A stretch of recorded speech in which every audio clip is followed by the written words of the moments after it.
Hey everyone, I'm Goat the GM, and welcome back to the Ret-Con-Artists.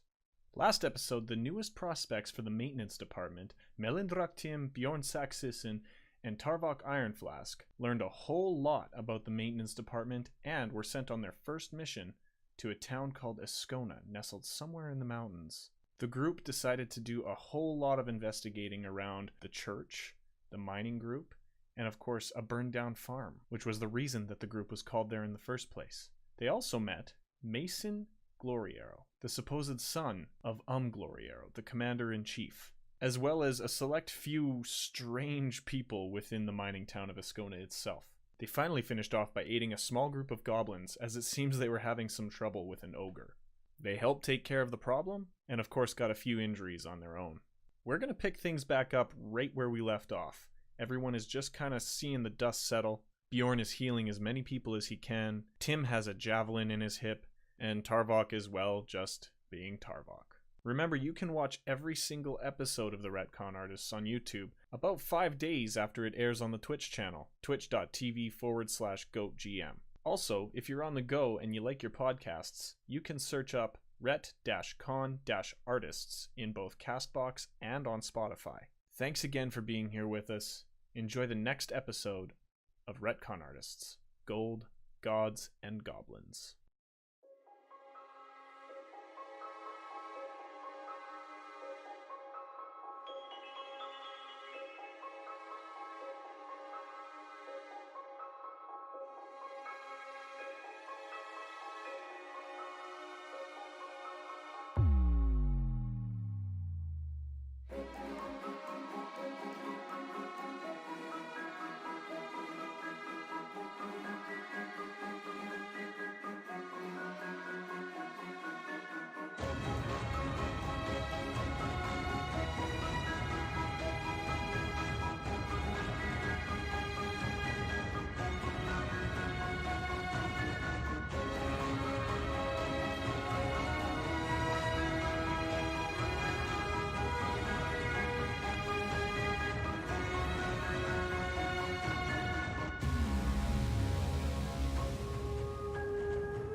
Good evening, everyone. Happy, what day is it? Tuesday, December 18th. I'm Goat the GM. Welcome back to the Ret-Con-Artists. Say hi, everyone. Hi, everyone. Good evening. Hello. We're back with episode 2 of Gold, Gods, and Goblins. And we're not really going to say too much before we jump right in, except for make sure you're following us on Twitter. We have a... what is it? Exclamation point Retcon me. That's a new one that I just added today. That'll give you a little tip on how you can get your name in this story. Boom. There it is. Other than that, make sure you follow us on Twitter. We're going to have some updates throughout the holidays here. We're going to be doing a one-shot instead of our regularly scheduled episode because people are going to be with family, hanging out and eating lots of food because it's Christmas. That's what we do at Christmas time. Other than that, yeah, let's get a quick little recap, I suppose, of what happened last time. Last time we were in, we had the gang, the Trixie Trio, as I like to refer to them as, learn a little bit more, actually a lot more, about what the maintenance department is, who some of the people are that are involved with it, and then the mission that they had to head for. They were sent to a mining town in the middle of the mountains, which they're not sure which mountain range they're in, a town called Escona, where they met with a priest named Cromwell.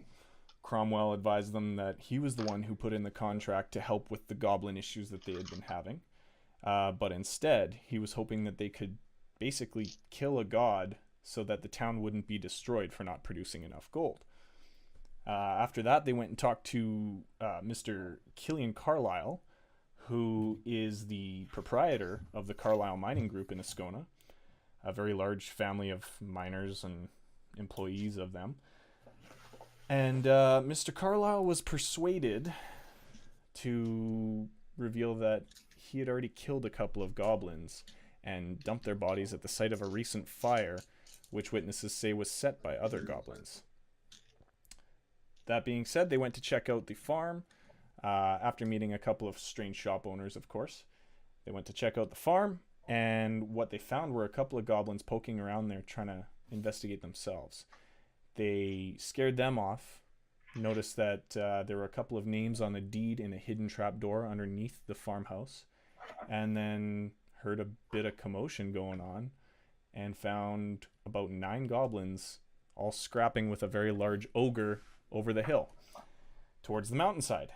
And after much goblin mush and much fireball and much arrows and hammers and healing, they successfully defeated the ogre with the help of the goblins. And 2 goblins are standing, and I believe where we last left off, we have Björn kind of going around amongst the bodies, saving them from death. Tarvok lovingly holding his bow, and Melendrach-Tim sitting there with a big old javelin sticking out of his hip. If I have missed anything, please let me know. No, I think that's exactly where we left off. Sweet. Sounds about right. Yeah. All right, so I'll set the scene really quickly here. You have 2 goblins that are still very much alive. One of them just did a super slick jump slash on the throat of an ogre and rolled out of it. Thought it was pretty cool. You have a pile of mush, which used to be the one-eyed goblin. And you also have, I'd say, another live one. I can't remember exactly which one that was. I believe it was the one with a piece of his ear missing. No, that's the one that you healed. Is that correct, Bjorn? Yeah. I'm going to heal them all, though. Yeah, okay. I was sparing the dying on them all. So we'll say while we're away, you spared the dying on all of them except for the pile of mush that is, as Tarvok put it, goblin guacamole. And then we have Melendrach-Tim just kind of sitting there with a javelin in his hip. So we're going to open up right there. I'll let you guys take the reins here. What do you want to do next? I'm going to go to Tim and heal him, too. Okay. I'm going to use one of my spells. Oh, shoot. I need to go to the bottom. I'm going to use Cure Wounds. Okay. I'm going to use Pluck the Spear from your hip. So before... So one creature is healed for 1d8 plus 1d8 so plus spellcasting ability. Okay. Which is, I believe, your wisdom. Is that correct? Yeah, I think so. It's... Yeah, I think so. Okay. Oh, that's not the d8. Hold on. So I heal him for...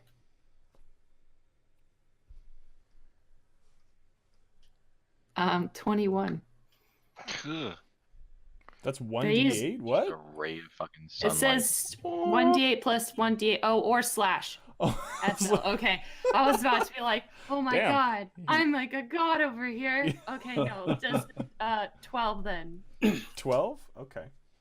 That's still not bad. That's really good, actually. I mean, it's more than my max HP, so. There you go. You're back up to full health. So as you're healing him, you have to deal with that javelin in his hip. How did you guys deal with that?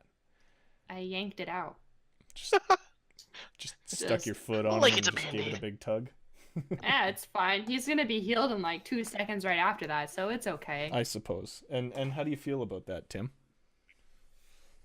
I just said, like it's a Band-Aid. Okay. So Tim grits his teeth. You yank that javelin out and immediately staunch the blood flow with your spell. And I think everyone's pretty well stabilized. You look back at the main group. Tarvok, what are you doing at this moment? I'm just still in awe of the shot I had at that last bolt or arrow I fired at the ogre. Just Just amazed that you hit him right in the back of the mouth, basically. Right? I gave him I'm- his daily intake of iron right then and there. Okay, so Bjorn's fiber. gonna tell what's his face. And fiber. He's gonna tell the dwarf to go find to see if there's any wagons nearby where we can put all of the like basically almost dead gobos in, so we can help them go to the goblin village. Go find a wagon. So just to let you know now, we came from that way and there was no wagons, and around here there doesn't seem to be any wagons. So unless you want me to go back to town. No, I said that's a farmhouse. They could have like wheelbarrows or whatnot. It's not a wagon. It's a I wheelbarrow. want a Let's- wheeled vehicle. Well, we don't have any. Look, do you want me to look for one? I'm going to look for one very quickly. Hold on a second. Let me see what I find. Damn it, I rolled a 15 and perception, right? Yeah, you What's did. a fucking wagon? Holy shit, look, a fucking wagon. All right, so we'll say that nearby in one of the actually neighboring farms at the edge of the fence line, you actually do see a half full hay wagon just sitting there. It looks like somebody just left it behind when they took off when they saw this big ogre hanging out there. We're taking a wagon. Good find, Tarvok. Good job. I'm proud of you. Yeah, it was very hard to find. All I had to do was look over there. All right, so you guys, you round up this wagon, and you bring it over to where these goblins are just kind of sitting there groaning, feeling like crap. The one, I think we called him Unoriginal Goblin.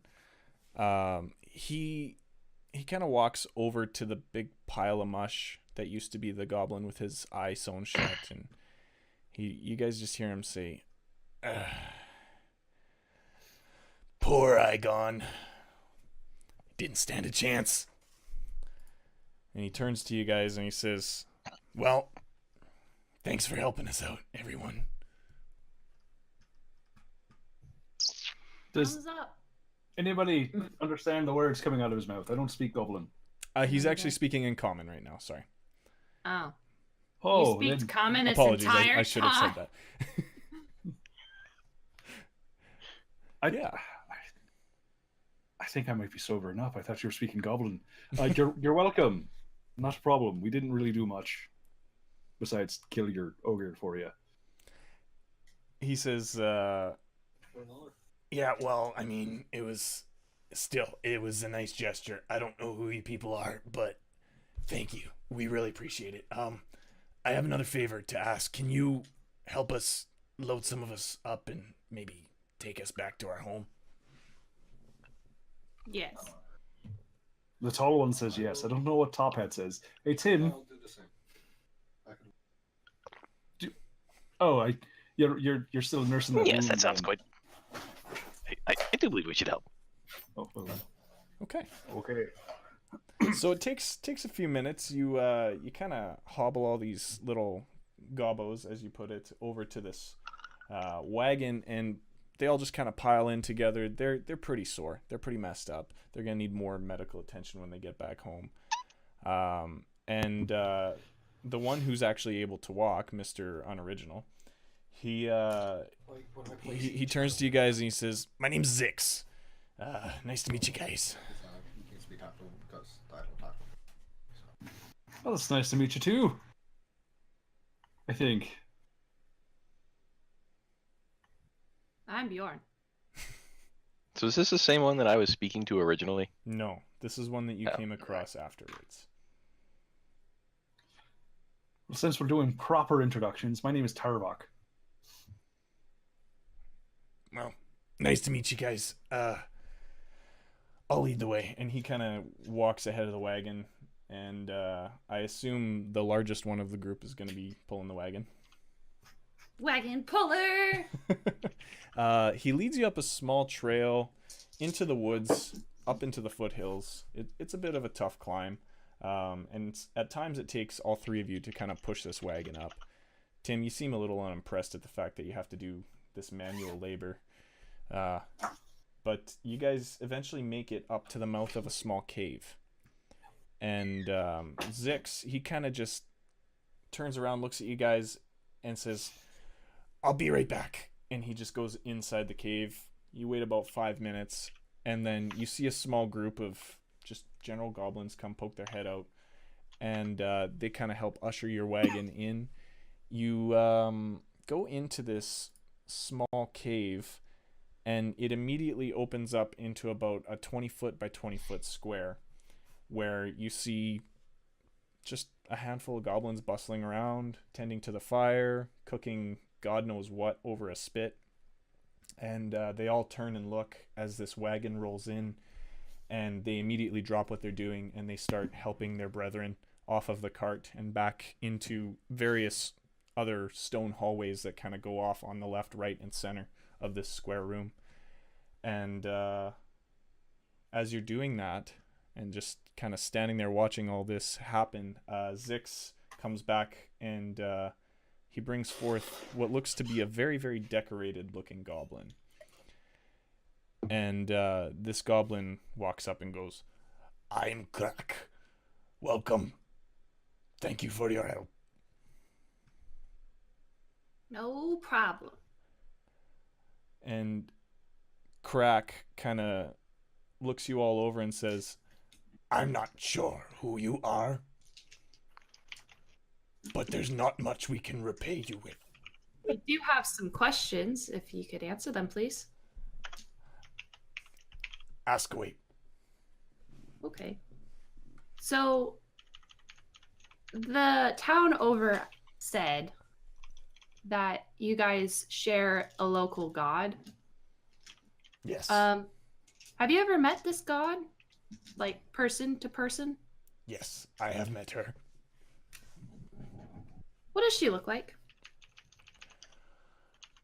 Beautiful. She's large and beautiful. And benevolent, but angry. Often angry as of late. We don't know why.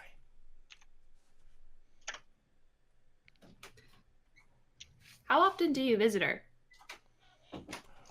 Once a month. You see, we also mine for a living and for trade. Okay.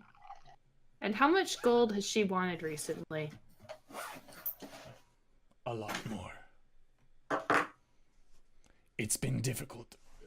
Our trade hasn't been as important as we are stockpiling all of our gold and giving it to her. She has been angry and needs more. I don't question. So does she spend the gold, or does she just kind of hoard it? I am a scholar of this god, and I believe the gold is what strengthens our alliance with the people of Escona.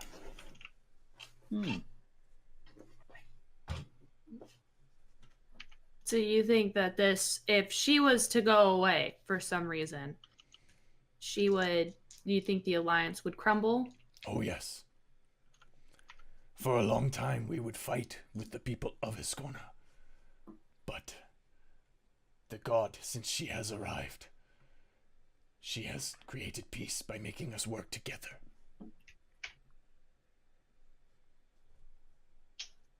All right.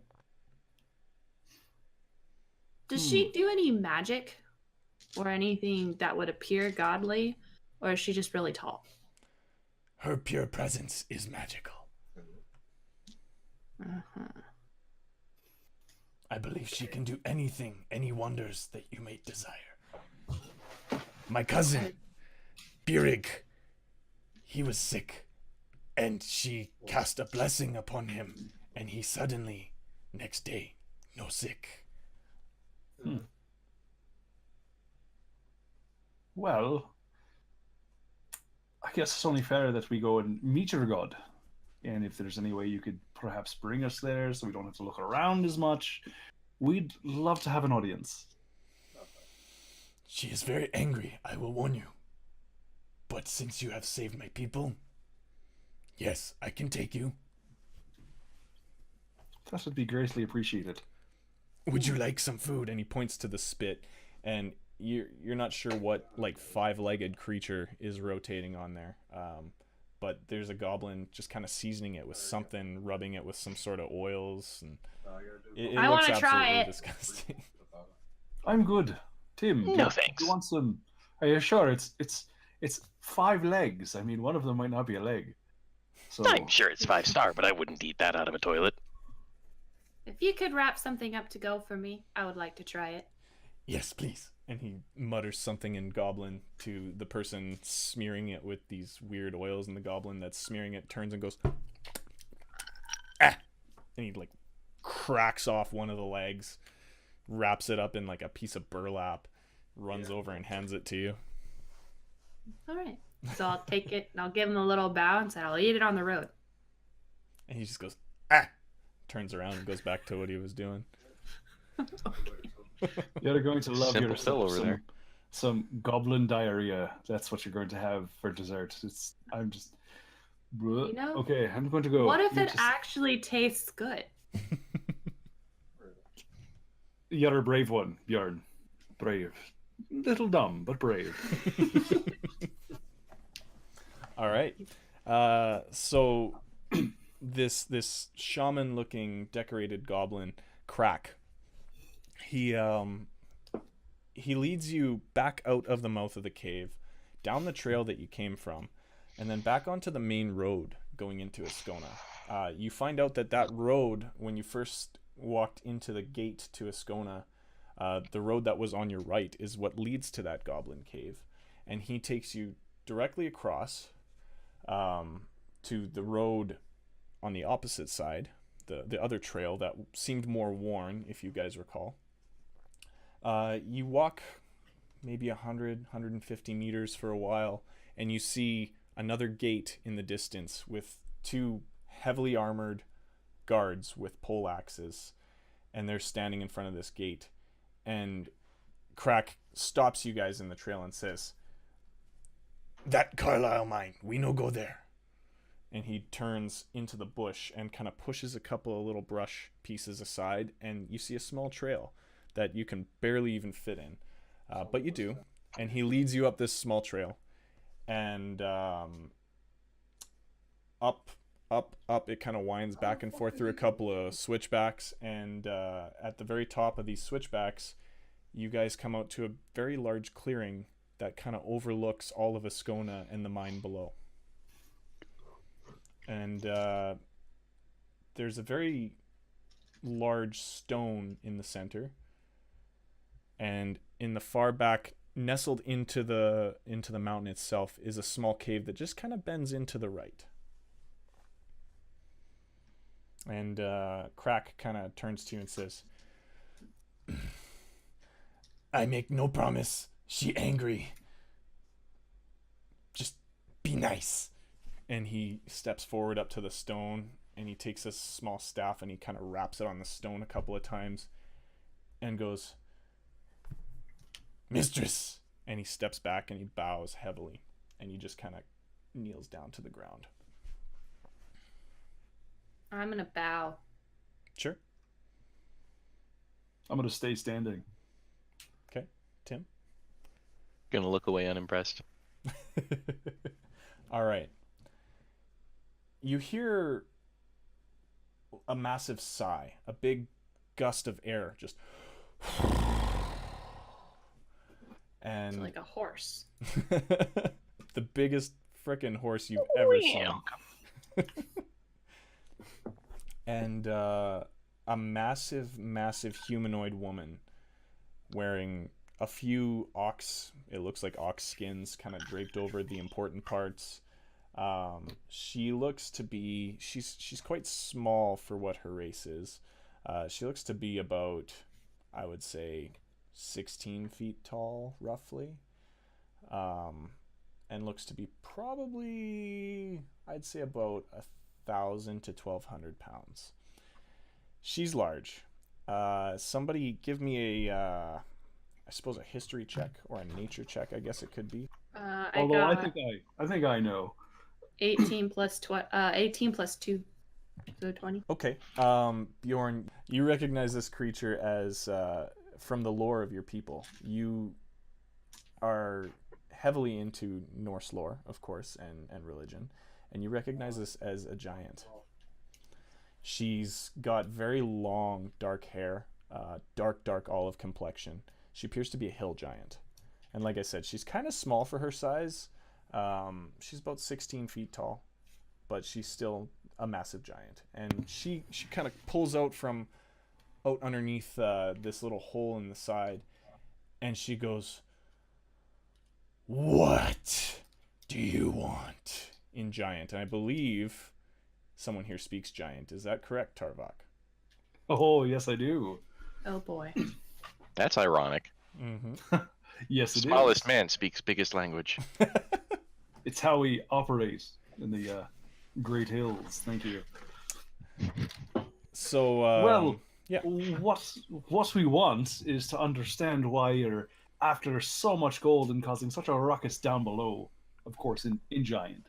And she tilts her head a little bit, kind of disgusted by the sight of you. And you see her eye twitch a little bit in anger. And she says, "Dwarf, if you don't pay respect, I will kill you where you stand." And she is livid. You can tell she's just vibrating in anger.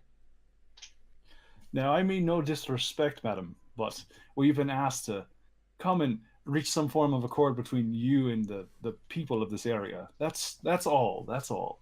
My race and your race may not see eye to eye from time to time, Or at all. but we have no problems getting along at this point, seeing that I speak your tongue and all. And she looks at you and she says,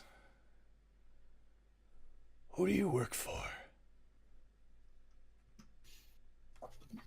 Don't tell her. We You don't just know work this. for- You don't know what she's saying, Bjorn. we just work for Meta. a group of people who only wish to see this land prosper. People. And she reaches back behind her into the hole and grabs her massive club and says, "Go now." And you see Crack kind of looking back and forth like he should have a bowl of popcorn with him, but he's just looking between you two, and he breaks and he hightails it down the trail behind you guys. Well, we don't know what's saying, so do you mind, Tarvok? She's not very happy with us just for showing up here. And being a dwarf, I don't think she's too keen on me being able to speak her language. So she's quite pissed. Could you ask her if there's anything we could do to make her not pissed? All right. So after hearing that, I politely bow. And in giant, I honestly don't mean any disrespect. I simply wish to make sure that everyone is happy with what's going on here. So if there's anything we can do to make sure that you're well off and you just the goblins and the humans down in that ravine they're happy, then that's all we really want. We want no trouble.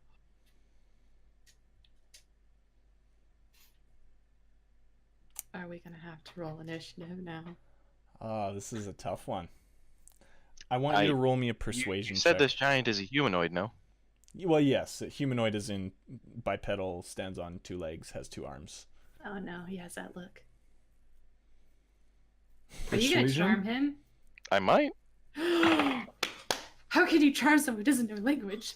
19 plus 1. 19 plus 1 persuasion. Okay, they're going to roll to resist that with their intelligence. Which doesn't appear to be very high. And she absolutely fails that check. Yes. And so you do offer to help in any way, I believe is what you had told her, correct? That is what I said. Okay. We want to make sure that everyone is happy and there's no more trouble in this area. And she just sits down for a second, and you see her just almost completely like deflate. She is no longer the formidable, angry god that you have come to know. And she just sits down and just her voice changes as if she's been acting this whole time. And she goes,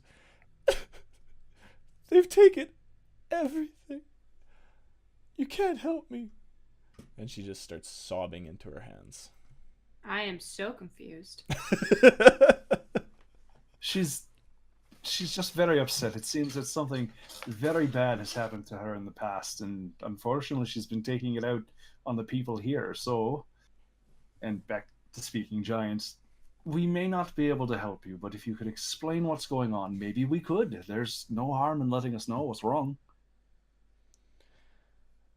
All right, so since your persuasion check was so high, I'm going to continue that then.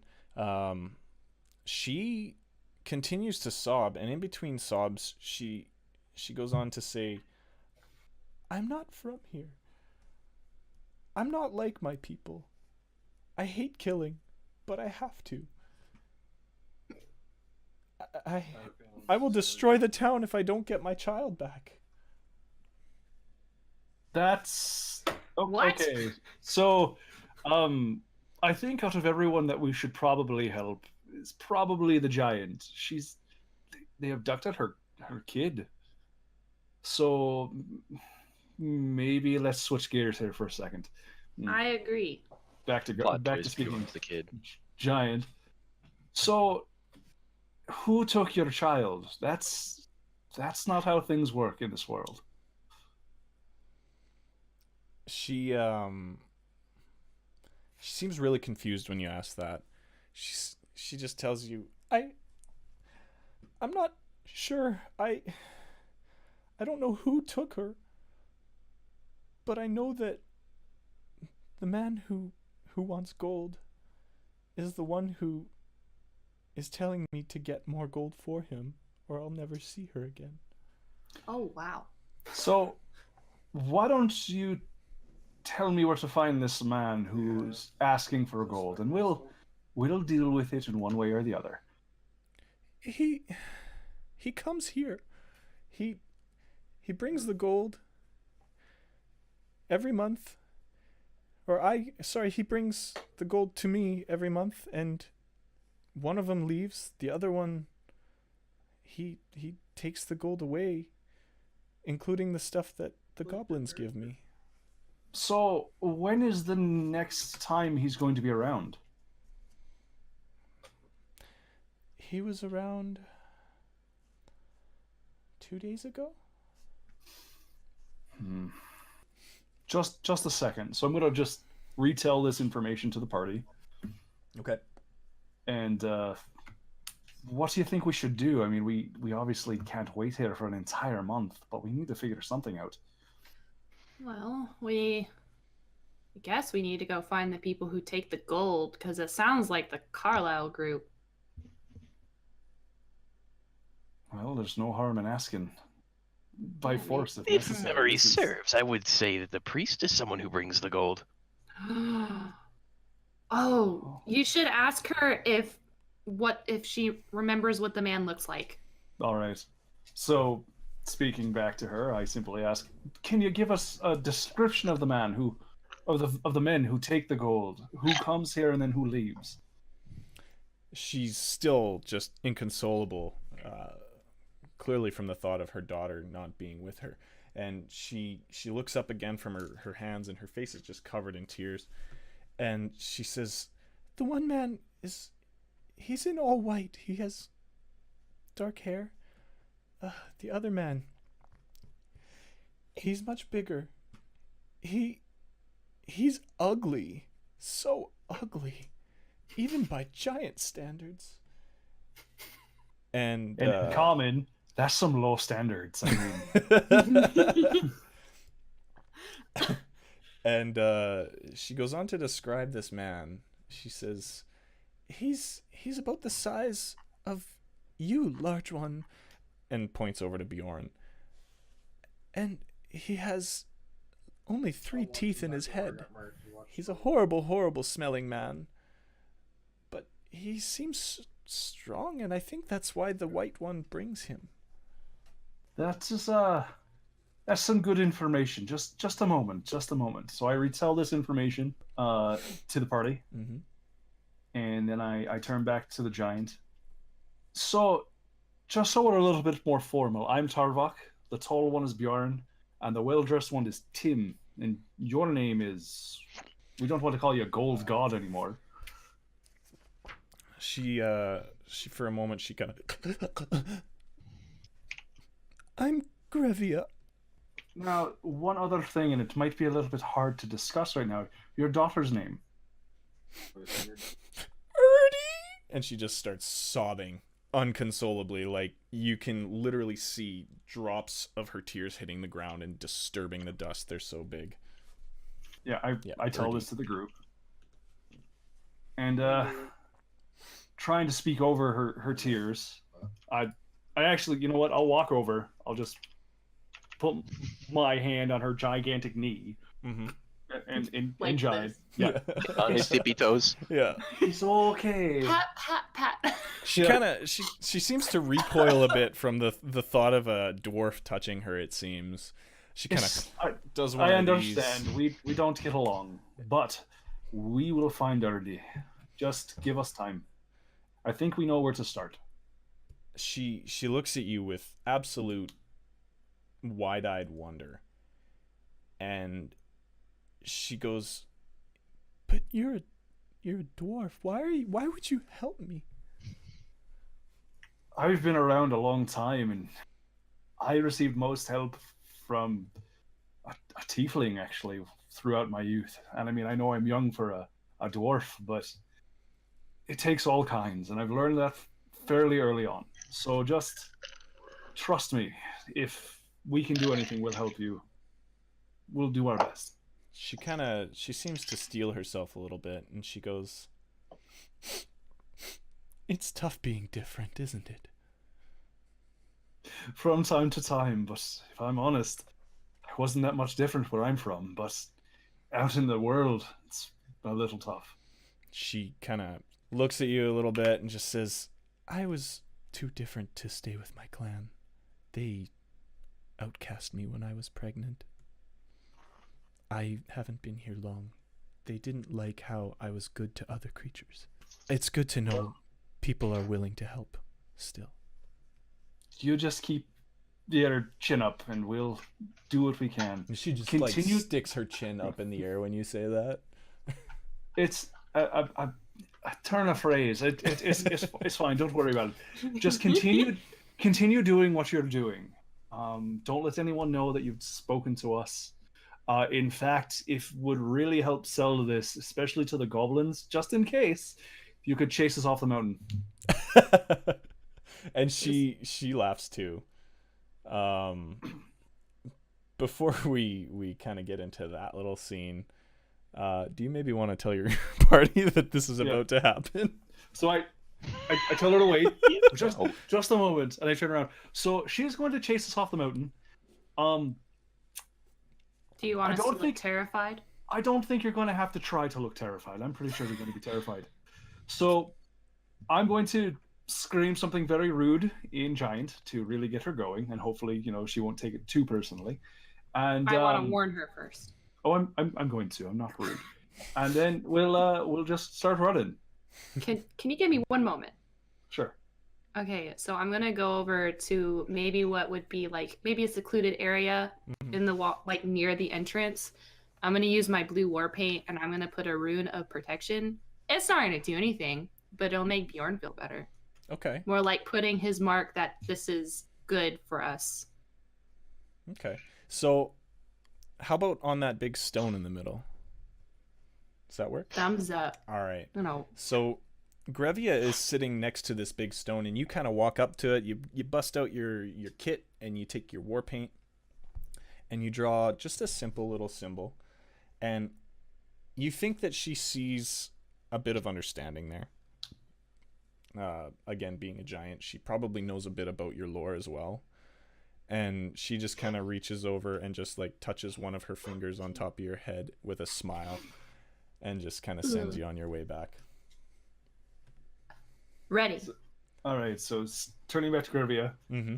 in Giant. So I'm going to scream something very rude to you in Giant. And on that note, please don't actually maim us. I don't mean a thing. Just shoo us off the mountain. She looks at you for a second, smiles in understanding, gives you a couple of thumbs up, wipes the tears from her face, tries to fix her hair a little bit, gives you the thumbs up again, and nods and gives you the signal it's time. So, I actually have a phrase I want to use. I'm going to put it in our private chat because it is not user-friendly. And you get as angry as you need to. Okay. Okay. Does anyone have a bleep sound effect? To Google Play. You beeping, mother beeping, beep. Here it comes, here it comes. I see him typing. Oh, this is going to be horrible. Oh, it's a long one. He's cutting deep, I bet. I need to figure out how to end this. Uh-oh. I'm waiting in anticipation. Yeah, I'm really nervous to read this. I don't know. I couldn't think of anything too good. Just the first part. Oh my god! Wow. Was that good?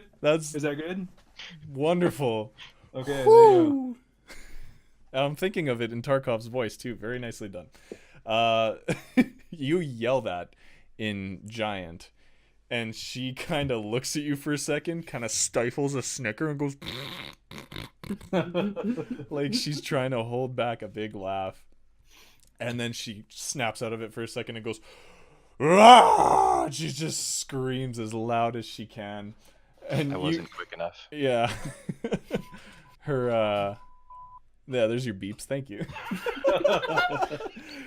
And she you can tell her voice is cracking, trying to make this scream sound authentic, and she lifts up her club and smashes it down on the ground in front of you guys, and kind of makes as if she's gonna come at you. Sweet, let's sprint. I book it. All right. Exit stage left. You all go crashing back through the trail, back towards the other trail. Bjorn has no charisma. Yeah. Like I have 0 to my charisma skill. He's gonna sound really, really fake, screaming like in terror. He's just gonna be like, ah! Oh no! All right. You're the giant. Is this how we're doing it? Because my charisma modifier is 1. So, oh Okay. no! Oh no! Oh no, he's from Minnesota. Don't you know? Run, there's a giant in them there hills. Oh yeah. Oh like yeah. Episode of Fargo in the middle of the fantasy lands here. Like I have 0 performance and 0 persuasion, so I just want Bjorn to just be like, "Oh no, guys! Oh no, this giant." My charisma's a +3. All right. Nice. Well, that might come in handy because as you guys start crashing through the bushes, the 2 pikemen that you notice, they come up running from the gate and they meet you guys on that road towards the Carlisle mine. Oh shit! And they look at you 3 and they say, "Oi, what's wrong? What happened up there?" I'll let you guys answer. Yeah, tell him, Tim. Oh no. I'm going to be fake quaking in my boots. Well, you see, there may have been a situation with the god. That god is not particularly thrilled with us at the moment, and we have some business to take care of and pants to change. And he looks at you and he goes, "What'd you say to the god? Why did you go up there?" Well, I mean, if you need a refresher, it may have sounded something like this.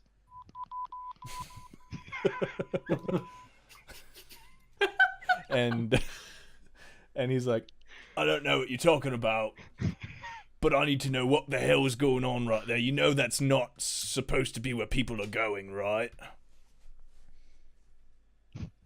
Then why are you going there? I'm not going up there. Fuck that. To be honest, we took a wrong turn and then we just met with this god and it was not a happy god. She was very angry. Once more gold. All right. So I'm gonna need all 3 of you to please roll performance checks because this guy's really he's kind of, his insight is kicking in here. Can I roll deception instead? Sure. I have a 7. I got a 15. I You guess just see that Bjorn is totally not terrified. Yeah, He's basically. just kind of like, So, oh yeah, no. I suppose performance would work for you too. Nat 20. Nat 20. Oh! Ayo. Oh, that's right. We have to dab whenever there's a nat 20. That was a discussion. No, that wasn't. But I did it Dabra. anyways. Oh my god. That's a nat 20 plus 7. All right. Nat 20. So one of the guards, he just kind of looks at the other guy and he goes, "Maybe we should go tell Carlisle." And they clearly believe you guys. The one's still kind of looking over at Bjorn like... On second thought, let me speak to Mr. Carlisle. I know him on a personal level. And he looks you up and down, sees the helmet that you're still wearing, and goes, "Right, okay." I'm not going to lie. I forgot it was up there. Did we ever turn them off? We just got these little just beams of light coming from our head at all times. I'd like to think that you did snuff them out at some point. Found the scabs on shoreline. All right, so the one kind of, he nudges the other one. He says, "Come on, let's just take him to Carlisle." And they beckon for you. The other one's still looking over at Bjorn quizzically and just kind of nods and follows the other dude. And they kind of lead you towards this gate, towards where the mine is. And he says, "Carlisle came to do inspections. We haven't been producing enough lately." And he brings you to this small shack in the middle of a clearing, a fenced-off clearing. And he opens up So the he shack. just talked about inspections, right? Yeah. Shit, do I have a clipboard? No, I don't think you have a clipboard. Roll for clipboard. No. And he leads into the shack, which you can actually see has a big gear on top of it, and it seems to be a sort of pulley system on top of this shack. He says, "Right." And he opens up the doors. He says, "Everyone in the elevator." I'm afraid of elevators. Do you have stairs? No. Okay. It's all right. Just hold on to the guards and squeeze them really tight, and they'll keep you safe. That is exactly what Bjorn's gonna do. He's just gonna grip the guardrails as tight as his man hands will do. Okay. We'll squeeze. All right. You walk in there and you just Can I hold on. break Yes. them with my man hands? Roll a strength check, please. If you roll a 16 or higher, you will bend the shit out of those bars. Oops. I rolled a 19. Okay. So you walk in. With a +4. You walk in and you grab these bars, and your nerves just take hold, and it's just like, and it's like slowly bending up, and the guards are looking at you like, "Relax, it's not a long ride." And he closes the doors and he pulls a shutter down and he rings the little bell, and you just hear a as the pulley starts moving, and you shutter down, and this big shudder happens as you're still gripping this metal like a cat with their claws in your jeans that just is not letting go.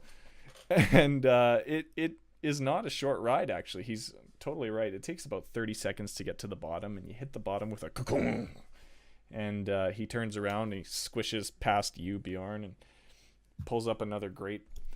And you look out in front of you, and there's a small hallway that leads into an opening of a mine, where it's kind of like a common area where people, it's like a staging room where people get ready for their shift in the mines. There's a few guys milling about. They got their pickaxes, men and women, actually. It seems to be a co-ed sort of operation, that's for sure. And they're all walking around with dirt on their faces and their coveralls and their hats on. Yes, can we check our hats too? Is this the time? Yes, you can. Yes! So you all click your hats on, and you can see so much clearer in here. This main area It didn't change for me. Yes, for the guy who actually has dark vision. But you look pretty cool, okay? Do you have it on top of your top hat, by the way? It's a hat on a hat. It's a hat on your hat. Beautiful. So you look around. This room is pretty well lit, and you see Killian Carlisle, the man that you've already met before, the big chubster himself. He's walking around, and he's much shorter than everybody in here. You can tell, and much more well fed. And he's just kind of shaking other people's hands. Just It's good to meet you. yeah, shaking his own hand. I love meeting myself. And yeah, no, he's walking around and he's putting on a big show. You can tell he's being very political and trying to bolster the ranks. And he turns and he sees you all and he goes, yes, these are the inspectors I was telling you all about. And the two guards that led you in, they kind of, for a second, they look at each other and then they look over at you guys and they straighten up a little bit.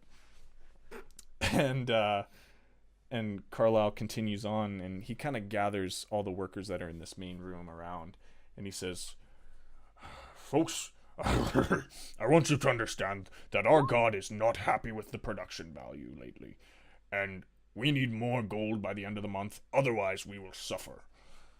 These inspectors are coming by to find out how we can improve our production. Right? And he kind of looks over at you guys. Mr. Carlyle, upon our inspections of some of the quarry, we need to go back to your office and discuss a few matters. Yes, quite. Indeed. Please follow me. And he takes you down. Off to your right, there's a set of stairs. It's very narrow. As we're walking by, Björn just tells random workers that they're doing a great job. Sure. What do you say? Say, you are doing a great job. Because I have no performance, it's going to sound really weird and stilted. Okay. Sounds good. Please You see disregard my colleagues' advances. the workers aren't even really doing anything. They're just kind of like getting ready for their shift and milling about, having their lunches or whatnot. And they're all looking at you like, okay, thanks. And you walk down these set of stairs about 20 feet down. It takes you into a hallway. This hallway goes about, let's say, 30 feet up until it branches off to the right. It continues forward still, but then it branches off to the right, and you follow that down quite a ways, actually. And you seem to be kind of going down, if your sense of direction is correct, you feel like you're heading back towards the town. You eventually follow it down until you reach just a simple set of stairs. And you climb the set of stairs, and at the top is a big set of heavy oak doors. And Mr. Carlisle pulls a key from his pocket, opens up the doors, and you walk in, and you're back in the hallway of the Carlisle Group mining house, the one that you had met Hank Mountain in. If we are of good direction, map senses, we could use this as a way to get back to Grevia, that lady. Lady. Her.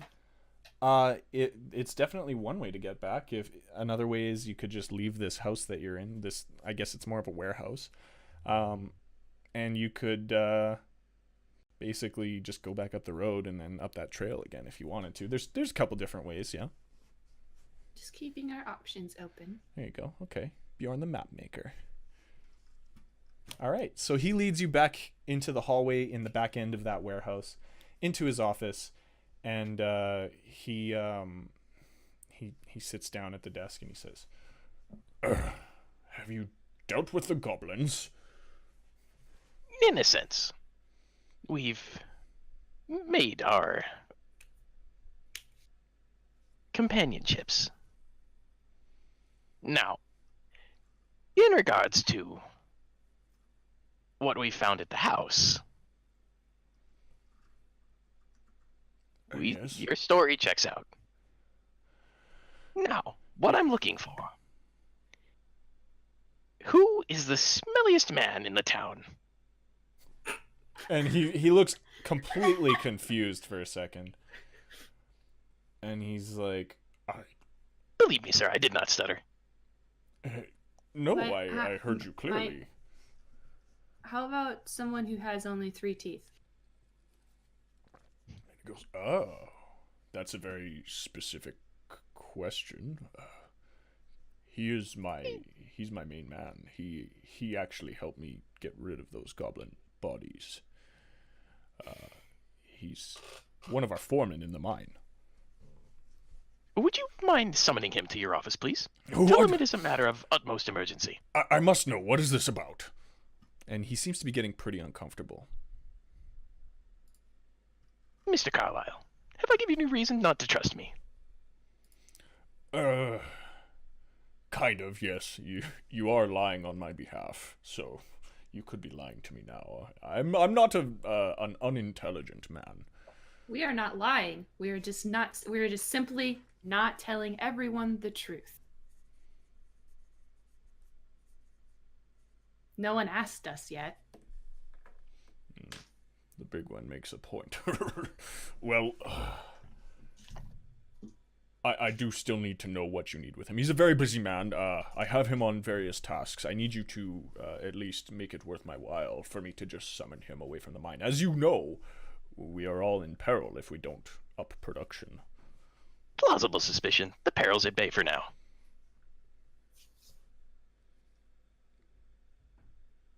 And what makes you say that?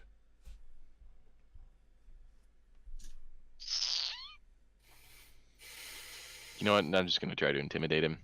Sure. All right. The skinniest dude of them all. Mm-hmm. With his top hat covered in a hard hat. Yes! 16. 16 total? That's with my +5. Okay. Oh. Hot damn.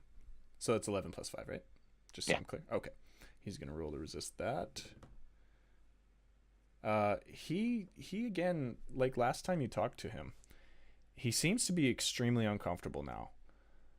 Hold on. I haven't intimidated him yet. Okay. Mr. Carlyle, do you see the large burly man standing behind me? And I'm gonna wave. you see just a little drop of sweat kind of drip down the side of his forehead. Yes, quite. Can I help with his intimidation? Sure. And like grab my hammer and just whenever he says you see the burly man and we all look at me. Are you hitting something with your hammer? No, just hitting my hand with the Oh, hammer. okay. As Sure. in like, yo man. You also can roll to intimidate, and you can bolster. I'm gonna roll to be manly looking. You know what, Tarvok? Why don't you roll to just kind of stand there and look intimidating too? All right. I rolled a That's mine. 16. Okay. I rolled a 2. So Picking his nose. So Melendrach-Tim is standing there with just like pure fire in his eyes, and he is staring through the soul of Carlisle. And Bjorn I wasn't done. slapping his hammer. I know. I'm setting the scene here. Bjorn slapping his hammer against his palm is also looking extremely formidable. And then you see Tarvok standing there just kind of going, What? just looking up at you guys and be like, What are we doing? yeah, good cop, I bad haven't cop. been paying attention.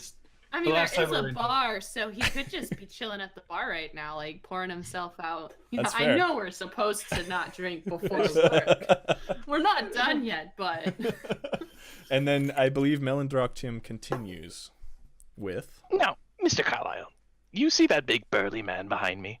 yes, I do. Have you ever seen what an ogre's kneecap looks like when it's hit by a hammer? Now, why would I have seen that? And he kind of shrinks back a little bit, thinking of it. I don't think I've washed my hammer either. So Yeah, there's probably still a little bit of gore there's on probably, there. Now he's gonna notice that this is blood on my hammer, not I extreme assure you. colorful oil. That's not red paint.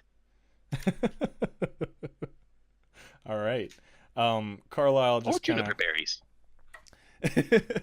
Carlisle says, "Yes, quite. Wait right here. I'll go fetch him. The man you're asking for, his name is Granger. Just wait here, please. I'll go fetch him." And he looks at you guys for a second. He hesitates before he goes out the door.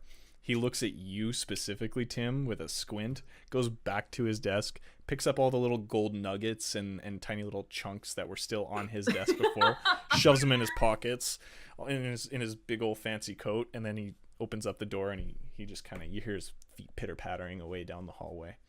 Okay, so we're alone right now. You are. Okay, now we can make a game plan. Cool. When Are we he gets gonna here, kill him? grab him. No.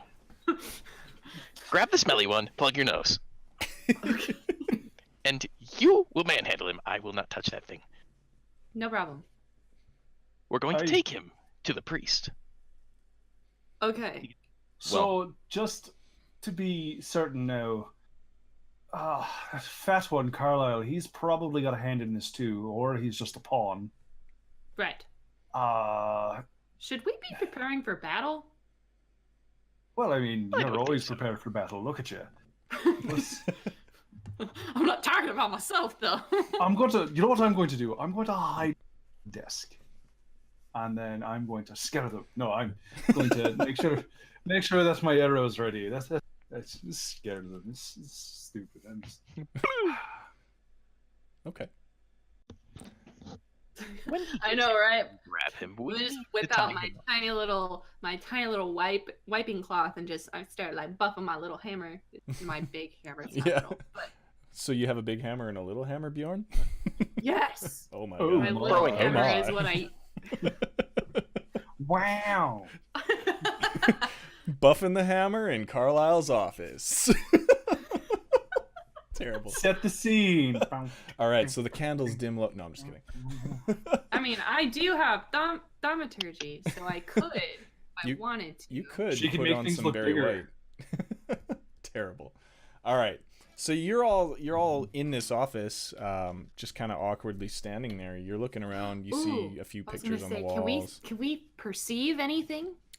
Sure. Why don't you all roll? What are you looking for first? I should ask. Anything suspicious, Okay. like ledgers or anything that Yeah, indicates on gold why transfer they need ledgers. so much gold. Okay. Hidden lever. Hidden lever's cool too. All right. Everyone, roll perception checks, please. Okay. 16. Nice. 13. 6.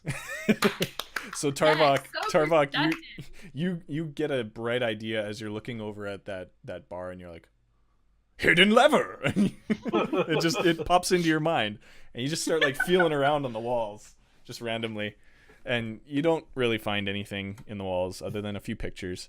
However, Tim and Bjorn, you both have an even better idea, and you go and check the desk.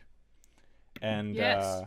as you're kind of pulling open a few drawers on the desk, you notice a picture with an engraving on the bottom of it on top of his desk. There stands in the picture Killian Carlisle himself, and on either side of him are a man and a woman, human, and then standing in front of Carlisle are two children, and he's got his hands on the children's shoulders, and at the bottom it says, hold on, sorry, let me just check my notes here. It says, Killian, thank you for getting us started on the homestead. Love, Dennis and Mena Orion. That the people on the title? The farm. The farm title? Mm-hmm. Because I have it in my pocket, so I can just look at it.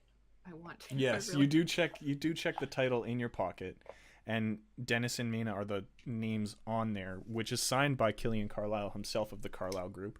It appears that he might be the one who gave them this farm. I'm taking the letter. It's a picture. I'm taking It's a the picture of them all like drawn and painted kind of thing. You take the picture and you flip it over, and on the back you see it written, P.S. We owe you anything, anytime. Tarvok! Stop! Look at this! Yeah, you just Look hear, at it! you hear Tarvok Look still out. slapping the walls. I'm coming. Jeez, I just wanted to make sure that there was nothing in. What's going on, Björn? What you got? What you find? What do you think anything means? Do you think it might mean steal a baby? That's a possibility, but what? We didn't find any human remains, did we? No, we only found goblins. You did find human remains. No, we found human. We found 2 adult humans, and we saw. And we Oh, found that's 2 right. Goblins. I gotta stop drinking before we go to work. But remember that they were searching in the basement. What if they kept the child in the basement and then they set the fire and they took the child away? I think maybe we have some questions to ask Mr. Carlyle when he gets back as well. Let's check to see if he's coming back already. Because we don't want him to catch us rifling through his things. Right. I'm gonna take the picture, put it in my pocket with the deed. Okay. So what part of we don't want him to realize we're going through his things? It was in his desk. He won't It was know on it's his gone. desk. It was very prominently displayed on his desk. Okay, I'll put it back then. Once we're done, you I can just take like it. taking people's stuff. I like taking. Says the Maniac. cleric. I just want to have people's stuff. Not even their important stuff, but just like things. You just love little mementos. Well, Trinkets. listen, you know what? Once this is dealt with, you can probably take whatever you'd like. But until it's dealt with, don't touch anything. Okay. I'm gonna go back to my intimidating man position In front of what? Sorry. in front of a door. It doesn't have to be the front door. All right. Unless there's only one door. In which case I'm gonna look intimidantly man-like in front of the door. All right. And while you guys are all just kind of waiting for Carlisle to return, we're going to take a short break, probably about 8 or 9 minutes. Should be under 10 minutes. Everyone go pee, get some snacks, grab a coffee, grab a drink, grab a rum, you know, the fun stuff. And attaboy. And we will take a short break. We'll see you guys in less than 10 minutes. BRB. Bye. Hey everyone, this break won't actually be 10 minutes. However, I just want to give you a couple of quick reminders that this Christmas, Tuesday the 25th, we will not be doing a broadcast of the Ret-Con-Artists. I know I mentioned it before, but I just want to say thank you guys for hanging in for another week or so while we hang out with all of our families, have a lot of good food, and just generally chill out. However, we are planning to do a one-shot on Tuesday, December 27th, so make sure you mark your calendars. That'll be, by the time this episode comes out, actually, that'll be about 4 days away. We're going to switch things up, have a little bit of fun, so I hope to see you guys there just to hang out for a quick little one-shot on the 27th. If you want any other updates, make sure you check us out at Ret-Con-Artists TV on Twitter, or you can tweet at us using the hashtag Ret-Con-Artists. Also, make sure that you tell your friends about us because we honestly don't really do any advertising. Everything that we get is through Twitch, Discord, and word of mouth. So any little bit of help goes a long way. Thank you all for listening. Let's get back to the episode. All right, we're back, everybody. Thank you for hanging in there during the break. Welcome back to the Ret-Con-Artists, episode 2 of Gold, Gods, and Goblins. Quite a lot has been revealed, so feel free to go back and check the VOD if you want to catch up, or if you want to check out the podcast in the YouTube channel, you can hit !podcast or !YouTube in the chat. Those links will pop up right there in front of you. Thank you very much, Max. And another thing I want to mention, if you guys want to be a part of this stream, you can. You can actually, if you follow the channel, and then if you tweet us out using hashtag Ret-Con-Artists on Twitter, we'll see that, and we'll add your name to a list of people that we can name in the fantasy world here, and you will be immortalized in Ret-Con-Artist fashion. So feel free. Tweet at us, follow us on Twitter. Any updates that we're going to have are going to be on Twitter as well. And speaking of updates, Christmas holidays, we are not going to be having an episode next Tuesday. We're going to forego that just because of the holiday season. We're still deciding on what we're going to do about New Year's Day because I'm not sure exactly who's going to be available when. But we're going to try and get an episode at least on the 1st or the 3rd and maybe somewhere in between. Who knows? We have yet to discuss it, but Twitter is the best place to find that. That's pretty much all I have to say, I think. So last we left off, the Ret-Con-Artists were standing inside Carlisle's office, Killian Carlisle's office. I think we have the massive hunk of man standing at the door. We've got Tarvok hiding behind the desk with an arrow ready. And we've got Tim just kind of standing there looking as poetic as always. You guys have been standing here for quite a while, actually. 10 minutes, 15 minutes have passed, and you haven't really heard much. You heard a few, like the little bell at the front of the store kind of dingling every couple of times. But that's about it. Can I try the doors to make sure they're not locking on us like they did the first time we went into Sure. someplace? Yeah, go ahead and you try the door, and you notice it is open. You step out and kind of peek your head into the hallway, and you just see Hank Mountain just sweeping the hallway. And he kind of looks up and he goes, "Oh, you guys, how's it going? What's happening?" Oh, we're just waiting for Carlisle. Have you seen him?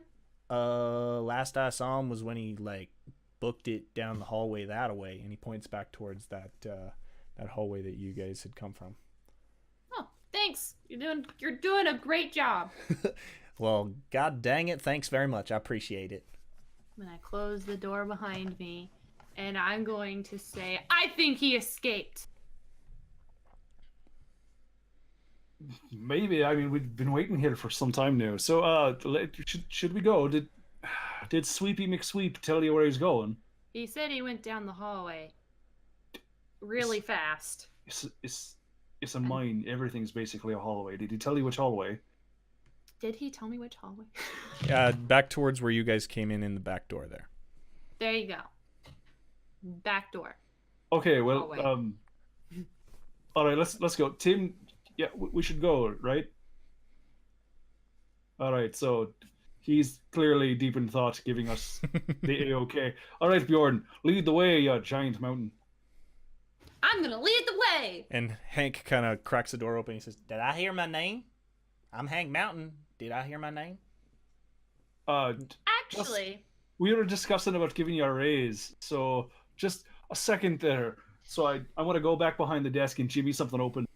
Is there anything locked? There's a couple of drawers that are locked, but it's very cheap locks. You could probably break it pretty easily. Okay, I'm just gonna stab an arrow in there and go bonus archery. Stab it. All right. Just roll me a strength check of 8 or higher. if anything, I can go over there and bonus archery too. 16, 13 plus Yeah, 3. you snap the little tiny lock off of this drawer and it flies open. What do I find? I think inside you find just a few more little nuggets of gold, a couple of notebooks that really don't seem to have too much import. All right, well, like, take all the gold I can find and go over to Hank and you put this in your pocket, but you don't let anybody know. That is yours. You're a wonderful man and you're doing a bang-up job.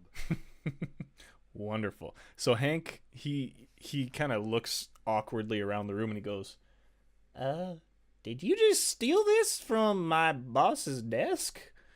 No. See, before he left, he told me that it was now my desk because I'm the chief inspector and he felt that it was very important that I have a place to work. Roll That's deception. actually my gold. Roll deception. Oh my goodness. 18, 19 minus 1. Okay, he's going to try and resist that. Man, my rolls are shit tonight. He does not seem to bat an eye at what you're saying. He goes, "Oh, well, paint me all soot colored and throw me in the mine and roll me in gold. Thank you so much, mister. Appreciates it." You're welcome.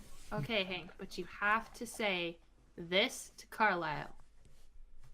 The inspection group had to leave through the front door on inspection business, which we will.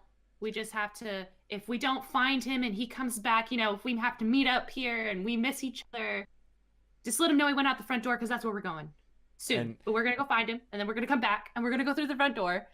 And you just see his face starting to go blank as he's thinking for a second, and he just goes, he pulls a little notebook out of his back pocket, starts scribbling furiously, and he's like, I want to make sure that I'm earning this raise. Can you... Front door, right? Yes. Okay. Front door, and tell Carlisle you went out the front door. Okay. Right. I think I can do that. Which Thank you. Front door? Front door. Okay. Sounds good. Anything else I can get you folks? A cup of coffee? I'm good. You guys good? We're fine. We're just going to be on our way to finish our and then we're just going to get out of here.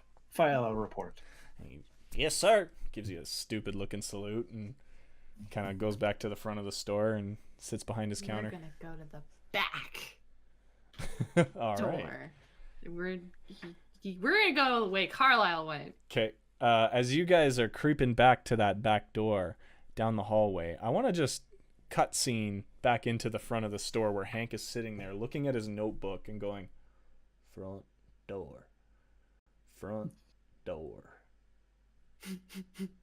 back, front door. Okay. Oh, God, this is tough. But hey, I can do it. I earned a raise. That's right, Hank. You are worth it. You are a valuable employee, and you are worth it. And your wife, she's wrong. Whatever she says to you is wrong, okay? You bring home that bacon. All right. Front door, back door, front door. And then we cut back to you guys. And you reach you reach the double doors. And who's going to try him first? All right. I'm Bjorn, going in first. I think the quote from Bjorn last time was, if I'm not leading, I'm probably leading. And so Bjorn travels headlong into this door, and you try the knob, and you just smack face first into it. You realize that it's been locked from the other side. I'm going to hit it with my hammer. All right. I'm going to need a strength check on that. Or you know what? Roll the hit on that. Sorry. This door, like I had mentioned before, is heavy oak. You're going to need a 17 or higher. Ooh. I thought you already rolled. You're smiling. Plus something. 17 plus... Did you roll a 17? Yes. Oh, okay. I rolled a 17 plus 6. You've beat it already. There you go. All right. You kind of take a quick step back. Guys. And what part of the door are you aiming for? I'm aiming straight for the doorknob. All right. You crack the doorknob off, and it just splinters apart in the center. And while the doors don't swing open because the deadbolt is still intact, the doorknobs are gone, and there's a big gaping hole in the bottom of these two doors with a massive crash as your hammer goes hammering through it. And you hear, from the front of the store, you hear, front door, back door! And you see Hank kind of poke his head out into the hallway and go, what the devil was that? And he's looking at you guys. And this big gaping hole in the door at the end of the hallway. I saw a spider. It was on the doorknob and I was afraid. Roll. Would this... Max, would this be deception or performance, do you think? It's definitely deception. All right. Thank you. Let's roll a deception First check, thing please. I could think of. 14. 14. Okay, he's going to roll to resist that. And he got a 17. He goes, we just got this place fumigated. Wait, you guys aren't really inspectors, are you? And everything starts unraveling in Hank's tiny Tim's little going to mind. reassure him that there was a spider. All right, what do you say? Now, listen to me, Hank. Did you give us these hats? These hats that magnificently light up? Yeah. Was that not a token of trust? I was just ass kissing. All right, roll persuasion, please. Yeah. Oh, fuck. 6. Okay. He gets a 19. He goes, I was just ass kissing, but now that I know you guys aren't actually inspectors, as far as I can tell, I'm gonna go get Carlisle. And his door closes, and you just hear him run out the front of the store with a ding ding ding ding ding. Good. Now we can go out the back door. All right, you're just gonna let Hank Mountain scamper off then. No, I'm not. I'm going to try and wig him in the calf. Well, he's already out a couple of sets of doors, I'll remind you. You gonna run after him? So no, he's out the front of the cleared, store. gone. Yeah, well, he was poking his head through the door. Yep. And then when he shut that door, he ran out the front door of the store. Hallway, though. So how did he see? But yeah, so Well, the hallway. So the hallway that you guys are in. I'm sorry, I can explain this a little bit better. The back of the store that he works in, there's a set of doors that lead into this hallway. At the very end of the hallway that you're in, with another door on the right side to Carlisle's office, is the doors that you're at the very end of the hallway. So if he opened that set of doors, he could see what you guys just did. And that's why he poked his head through the door and was like, what the hell is going on? Does that make more sense? yeah. All Okay. right. We had So, to retcon a little if bit. I- I mean, we didn't change anything, but I just had to explain, I think. If I'm able to give chase, I can see him pretty easily, right? You're going to have to run out down the hallway, which is, I'm going to say, about 20 Oh. feet, through a No, set I of won't catch doors, him. through the store, through another set of doors where his little dingle bell was. And All right. Well, Yeah. never mind. I won't catch it. you can try if you want, but... Yeah, I'm actually pretty dexterous, but So we heard from when you jumped out of your bed when Bjorn flipped Yeah. it. he's only going. He's only going to Carlisle, and he's going the wrong way. If Carlisle went this way, so just let the idiot run. I mean, I don't think he's very smart to begin with. Yeah, I don't either. Either So way, can I based on open this the door decision, now? we're wasting time. We need to go. Yeah. True. All right, let's go. Cool. Tarvok, can you go under the door and open it? Because the deadbolt's keeping the front part, and I'm really tall. That's still locked. Can I Guys see would if it's walk big on the enough door. for me to fit under? I know it's a gaping hole. It is big enough for you to squeeze through, yes. Oh, well, I But guess if I'll you squeeze guys through then. if you guys recall, and I'll bring you back again, when Carlisle brought you guys through this door into his office in the first place, he pulled a key from his pocket to open it up from the other side. So it is keyed from both sides. I have thieves' tools. Ah. Oops. You can try and unlock it now. Yes. All right. Sure. Is that what you want to do, Tim? Yeah, we'll just try and unlock it. What's the worst that can happen? I don't unlock it. Yeah, that's true. It is a very I'll large hit it door. again. It's a very large lock. It seems semi-intricate, but it's mostly just a heavy lock. You have proficiency with thieves' tools, I believe. I do. Okay. You go ahead and roll me a 15 or higher with that. That's a sleight of Alright. hand check, I believe, with thieves' tools. Is that correct, Icosa Hex? There's an entire skill for thieves' tools. Oh, okay. What is the... I'm just going to ask Icosa Hex here. What is the, I guess, the skill that we would apply to thieves' tools directly? Is it just the skill itself? I believe it's a sleight of hand check. Okay. Let me check. Okay. No objections either way. Yeah, it's probably pretty good either way. Seems to be the case. So if you get to use your proficiency bonus if you have thieves' tools, but it's just a sleight of hand check. Okay. Oh, Perfect. Sure. Thank you very much, Icosa Hex. All right. What do you roll? That is a 14 plus 6. He nails it. All right. So with a little bit of jimmying, it takes you about, we'll say 30, 40 seconds. You crack that lock open, and what's remaining of these doors just kind of swings open, and a bit of wood splinters off the bottom, and the hallway is now open. So you can go down this set of stairs and back the way you came towards the mine. Is that what you do? Yeah. All right. I guess so. Are you running? Are Here you we walking? go. Are you sneaking? What do you guys want to... How fast do you want are- to get there? Well, I'm sprinting. Okay. Behind the big one. Okay. I'm behind them, but at a bit of a slower pace. I keep them within view just so I can fire an arrow if need be, since it's still ready to go. Sure. It's So to he's keep just the like- arrows ready. It's not because your legs take 4 steps to do one of the big Listen. ones. Even though I'm short, I still have my pride. It's because of my arrows.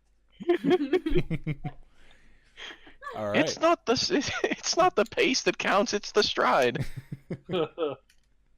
He's a ranger. He's keeping range, okay? It's what I do. All right. So you guys book it back down the hallway, And as you get closer to where that intersection is in the mine hallway, you see a couple of workers just kind of back and forth. I take it we just see a bunch of little headlamps bobbing down this dark hallway as you guys rush back in there. And they turn and they kind of, there's two of them standing at the entrance there, and they're holding their gear. And you guys just I'm come going to barreling around the scream. corner. Okay. Do you know where Carlisle went? It's important. Kate, roll intimidation. It's not going to be a very tough one. Do you know the Muffin Man? Who lives on Drury Lane? Okay. Yes, I know The Muffin Man? 13. All right. 13. Beautiful. That's going to be enough for these small peasants, if you will. They kind of like back up against the wall as you come barreling around the corner, and they each just kind of point to their left, which is the direction that you didn't continue down the hallway. To their right is back towards that lobby area where they were all gathered around for the meeting, and then where they're pointing is seemingly further into the mine. Okay, I'm not breaking any pace. I am going to continue sprinting, and I'm going to tell them, you're doing a good job! And the woman worker that is just sitting there, she looks over at the man that she was kind of helping carry some stuff back with. She looks over at him and she just kind of goes and looks completely confused as you're all barreling around the corner with Tarvok's little legs trying to keep up, bow in hand. And... Don't want me. Hello.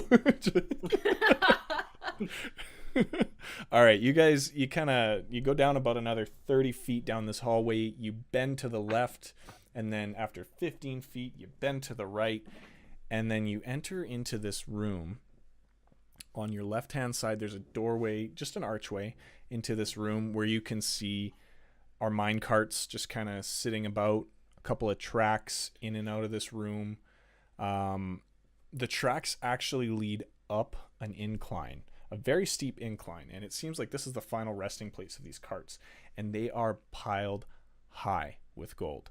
The people that are in and out of this room, as you barrel in, there's two very large pikemen, not unlike the two men that you met at the gate, and they're clad in armor, and they're actually patting people down, checking their bags as they're leaving the mine, making sure that, well, they're not taking anything they shouldn't be. And you guys come barreling through. And what's everyone's passive perception here, please? Mine's 15. Okay. 10. Okay. Where is that? It's going to on the be one left-hand of side the, of your page. Yeah, it's going to be right under charisma. It should be 10 plus your wisdom, I believe. Wisdom. So it's 10 plus your wisdom modifier. Yeah, sorry, that's what I meant. So that's an 11 then. Okay. So you guys are rushing through, and you don't notice that there's actually a bit of a stanchion in the way of this doorway, and Bjorn, you just topple over this stanchion. It seems like this is where people are kind of herded through, and you take out this small fenced off spot. It's almost like when you're trying to get into the subway, and you just take this thing out and you go tumbling over, and everyone behind you just kind of piles. You know what? Actually, I'm going to have Tim and Tarvok, I need you to roll dex checks not to pile over Bjorn. 18. Nice. And? 11.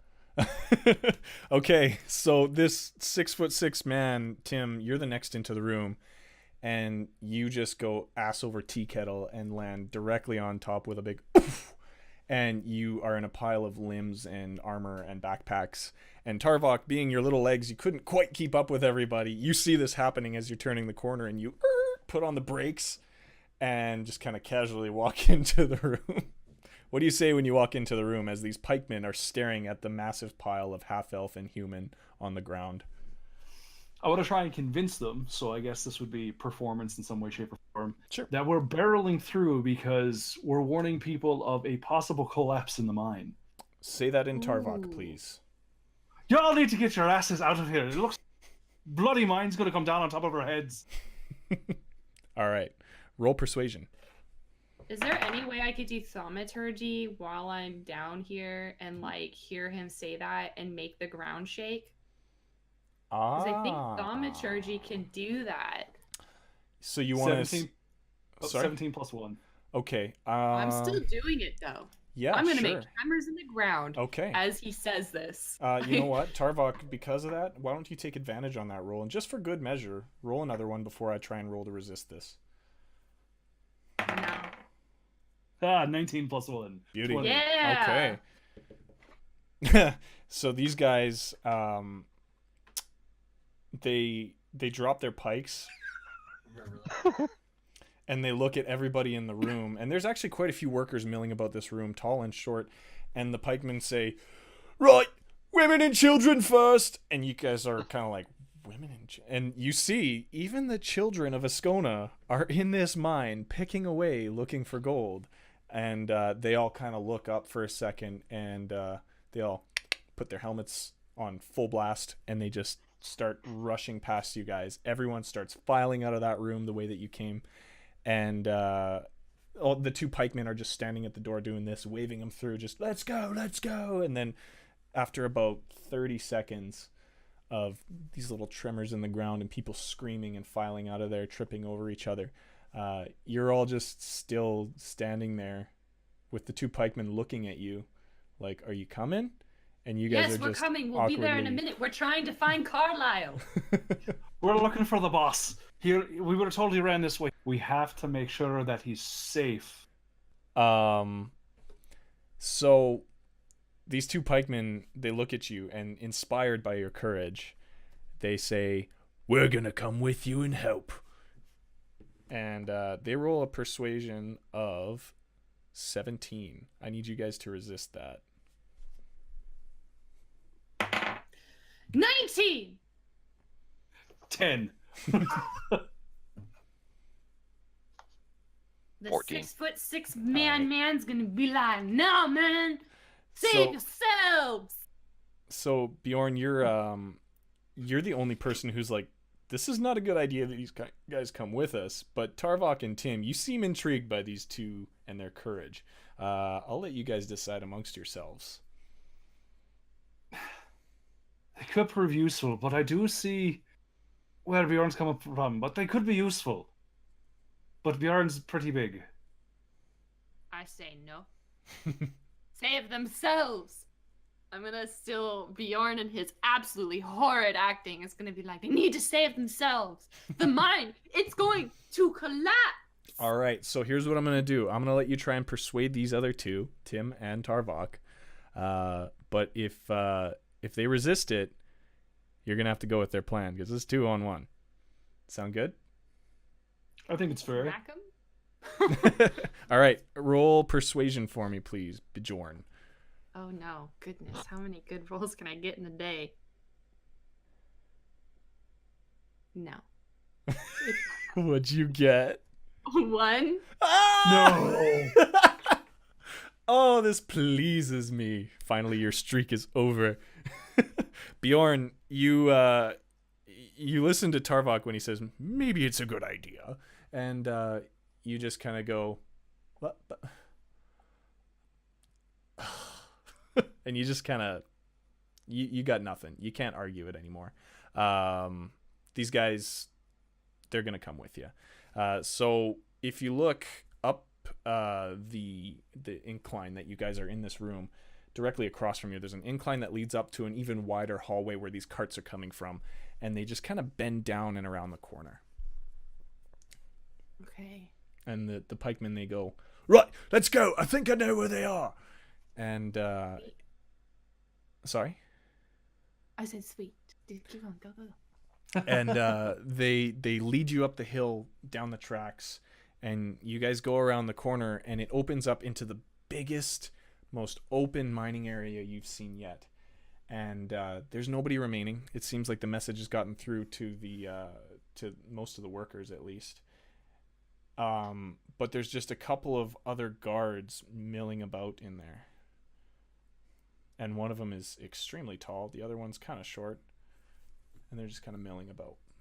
You don't see Carlisle anywhere, though. There's no other entrances or tunnels in this room that you can tell. just a shit ton of mining carts and a shit ton of glimmering gold in the walls, and lots of dropped pickaxes just laying in the middle of the ground. There's a lot of tripping hazards in here. I'm gonna go up to one of the milling about guards and be like, have you seen Carlisle? We are the inspectors, and one of the mine tunnels, extremely big man gestures, it's gonna collapse, and we need to find him to make sure he is safe. All right. Him and Granger. All right. So this one of these guards turns around, the tall one in particular, and he looks at you and he says, "Granger," and he smiles his three-toothed smile, and you just smell the reek of his breath. And he's got his helmet on, but you can see he's just got a few tufts of dark brown hair sticking out, and he goes, "That's me. Carlisle Great. needs you dealt with." Roll for I'm gonna initiative. hit him. Nope, roll for initiative. We can't kill him. I mean, we could. You don't have surprise on him, unfortunately. 7. 20. Whoa. 12. All right, 7, 20, and 12. All right, so so far it's Granger and the short man that seem... Oh, I lied. Interested 14. in you. Forgot the 2. Oh, okay. So, and 7. Granger rolls a 4. Good. And Stank breath. his stout compatriot rolls a 12. So I believe it's going to go Bjorn, Tim, stout guy, Tarvok, and then Granger himself. However, I'm gonna hate myself for doing this, but What's up? because there's 2 other pikemen with us. There are. They seem to have not clued in yet. That's Oh. why I haven't had them roll. Never mind. So, all right. So first up is Bjorn. You're standing in the middle of this big open cavern. Like I said before, there's tools and pickaxes kind of laying around. So you guys are gonna have to watch your footing in here. Yeah, I would consider this difficult terrain. So I'm gonna say that your movement speed is halved. Everybody's movement speed is halved with all the crap that's just left on the ground here. So effectively, I believe everyone's got a movement of 15, if I'm not mistaken. 12.5. 12.5. All right. But you guys are basically face to face with these 2 pikemen, and you have 2 pikemen on either side of you as well who are looking extremely confused. But Bjorn, you are up first. It's clearly fighting time. I'm going to cast Thaumaturgy in this room, and I'm going to make it do a lot of tremoring. Tremoring. Okay. And I'm going to say, we need to get out of here. It's going to collapse soon. With a better voice than that, but... Okay. Yeah, I guess with advantage because you're using your thaumaturgy. Roll me a deception check, please.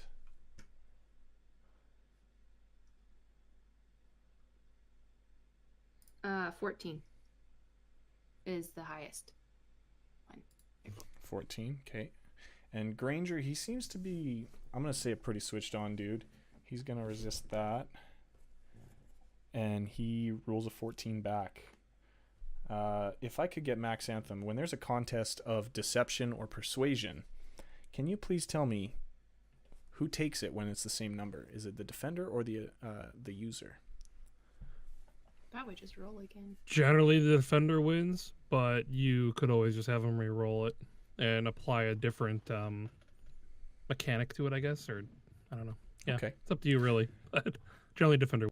If you were the DM in this situation, Max, would you have a reroll or would you make the defender win? I'd have them both win and turn it into an argument, Okay. and then make them re-roll a different mechanic to accomplish the same goal. All right. So, thank you, Max, by the way. I appreciate that.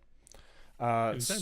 Granger, he looks at you for a second with his pike in hand, and very quickly he just says, "Why should I believe you?"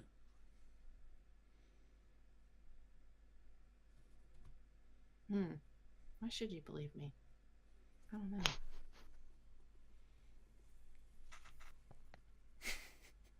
This is way more than 6 seconds. I'm just like, can I just like Can I call a actually friend? ponder it? Can I like hold on, let me think. Why should I trust you? Why should you? That's a good point. No. There's always the counter argument. Why shouldn't you? Did you not feel the ground tremor, you fool? I mean, the ground is shaking. Okay. Roll. That was weak as shit. So roll me another persuasion check, please, but with disadvantage this time. Take the lowest of the two. Well, good ground thing my is- lowest is still 17. All right. The ground is shaking. God damn it! He also rolled a 17. Oof. So So while I think this argument is going longer Yes. than 6 seconds. I think while Bjorn and and Granger are standing there arguing over if there's going to be a collapse or not, I think the initiative rolls over to Tim now while they're just standing there yakking at each other. Tim, it is your turn in the combat proceedings. You've got Stout Man to your left and you've got Granger to your right, both about 5 feet away. I'm charming, Granger. Ah, roll your charm spell, please. Or he just has to roll to defend that, actually, right? Charm person. I think. So that would be a 13 that he needs to roll against, correct? And that would be his wisdom, which is +0. He rolls a 10.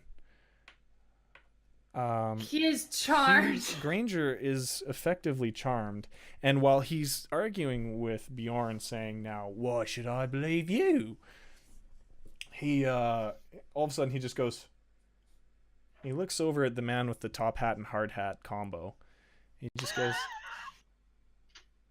"I feel like we've not talked for ages. How are you?" It's good to see you. Yes, friend. likewise. Wow, this is... And he moves in to give you a hug, and you can just smell the stench coming off of him. Sorry. Dill, just suck it up. You just suck it up and take the hug? Suck it up. All right, he just wraps you in his arms. He lays his pike down and just gives you a big squeeze and kind of rocks you back and forth a little bit and says, I'm really sorry. It's so nice to see you. I'm so sorry. This big one was distracting me. You keep Sorry. interesting friends. I hate to insult you, but your friends are quite rude. And, well, Mr. Carlyle does want you folks taken care of. And he looks over at the Stout Man, who is just like, you're out of combat at this point. And the Stout Man and the two other pikemen are just like, what the... Like, the look on their face is just utter bafflement. and Granger just says, how do you think we can resolve this? I'm sorry. I'm an idiot. I forget your name already. I don't even think we've met, but I love you. I mean, I think we're friends. What's your name? Tim? Oh, beautiful. Yes, name. Granger. It's been a while.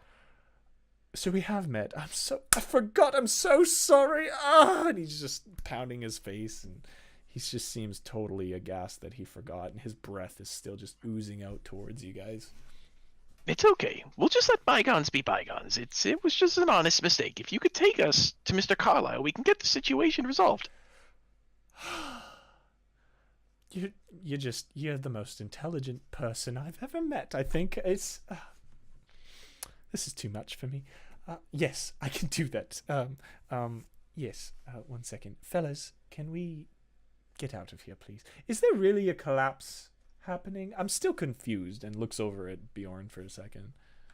There was. There's a There threat. were some tremors. Mm-hmm. How could I ever doubt you, Tim? I'm so sorry I questioned it. I guess I'll make the tremors kind of subside. Okay. Like, that was the second tremor we've had today. All right. And he looks at at the other two men beside you, and he says, "Right, Holger, Emmerich, can you please just go let the folks, the kind folks of Escona know that it's work time, and if they don't come back in, it'll be 15 lashes per. The tremors are good now, I think. Right, Tim?" And he looks over at you. Shall we proceed? Yes, I think so. And his voice like has continued to just like in glee get higher and higher and higher. And Your associate's company won't be necessary, I assure you. All right, and he looks over and he says, "Berkeley, fuck off. I can't believe you were looking to attack my best mate here. Come on now. Just go home." And Berkeley's just like looks over at you, Tim. Looks up at Granger and just goes, Tim's just kind of yeah, just nodding to each other, and Berkeley just kind of gives a shake of his head and saunters out of there with his head hanging low and looks really downtrodden. While they're talking, I'd like Bjorn to be trying to make the light reflect off the gold on the wall in different pretty colors. Just all right. And Granger, it doesn't even seem to notice how silly this seems, but he looks over at Tim. He says, "Mr. Carlyle, he went to his estate. I can go and give you an entrance if you would like. I'll go and announce that you are there. I'll." That won't be necessary, Granger. Do you know how to get to his quarters without anyone seeing us? These are private matters, as we wish to keep them discreet. Well, I mean, his manor it's behind the main warehouse, just up the hill a ways. I don't think there's really any other way in or out other than his front gate. I'm sorry. I'm really sorry. I could smash a hole in the back wall if you like. No, that won't be necessary. If you can just guide us through and get us a private audience, tell him that you've taken us into custody. But why would I take you into custody, Tim? You're my best friend. Not me. The other two. Oh. The big one and the small one. yeah, us. And he just kind of That's looks, right. he looks over at you. Oh. he looks at the I two have of the you rope. and just kind of sneers a little bit. And he goes, "Well, Tim, anything you want. Yes, okay. Let's go see my boss. I mean, really, Tim, you're my boss. I've always thought of you as my superior. Let's go. Let's go. If you Indeed. will. All right. So are you guys? You gonna I'm look going like to- prisoners or? Fake tie them up. Okay. All right. And I'm going to lead them with my hands behind my back, Okay. as though Senor Granger is leading us. Okay. So Senor Granger leads you out of the mines. You go down the hallway past the couple of bends. He doesn't take you to the elevator room. You do see a bunch of workers extremely pissed off, extremely frightened that they're going to get their 15 lashes. They're all kind of filing back in a hurried fashion. And even the children are like, "But what if we die, Mommy?" And they're just like, we'll die if we don't get gold. And they're all kind of, trying to make sense of the situation. You guys turn back down into the hallway towards the Carlisle Group warehouse. And you get to the double doors that are smashed open. And and Granger just kind of stops and looks at the doors for a second and goes, What happened here, Tim? Do you know? Gnarly tremors. Oh, okay. And without questioning, he leads you through the doors. Oh, I'm sorry, Echo Sax. I've got your face up this whole time. Boop. There you go. There it goes. And he leads you through the doors and out into the main square. And what you haven't noticed before is if you look behind the warehouse, this very big warehouse that you guys have been in and out of this entire time, you kind of peek around the side of it and you see just up the hill, nestled in some trees, is a rooftop of what appears to be a home. And there's smoke coming from the chimney. And he leads you beside the building, kind of up a trail.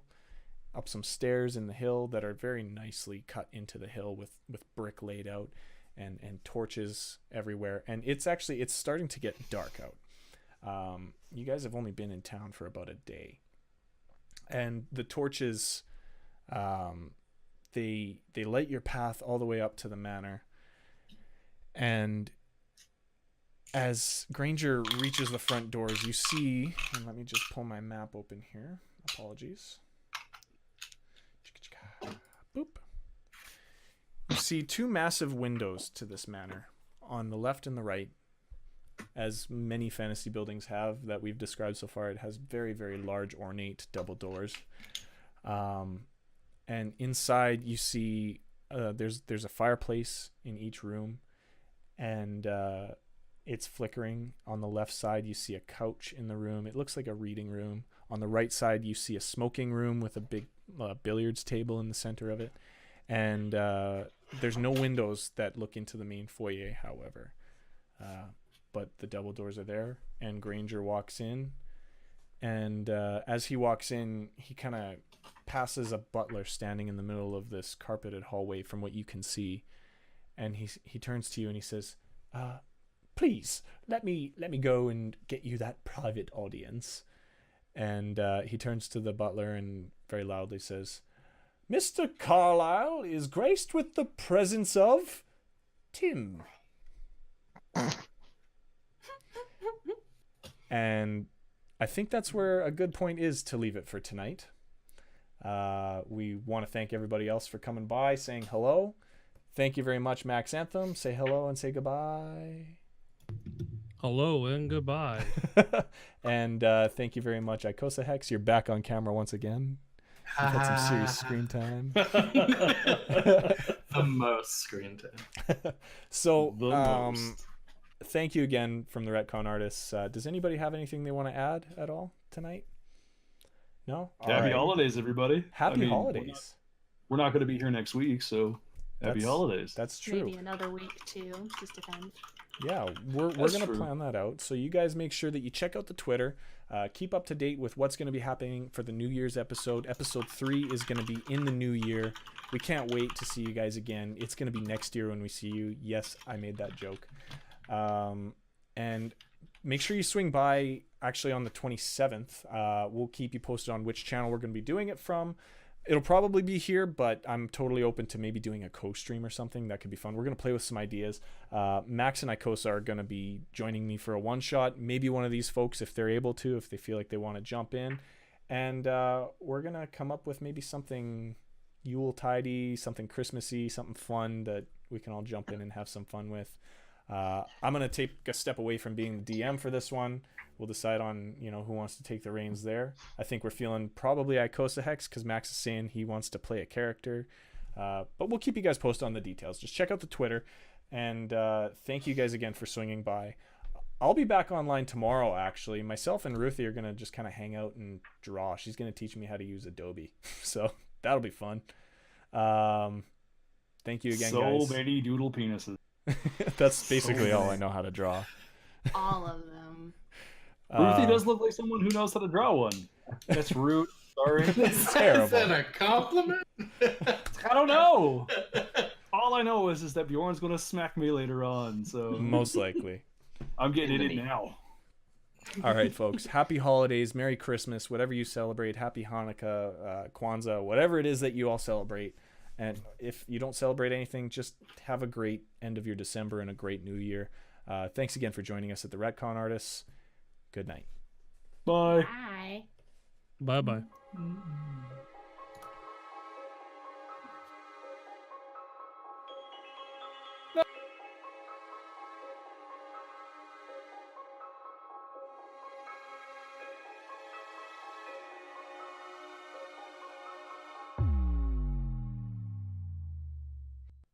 Thanks again for joining the Ret-Con-Artists in this week's episode.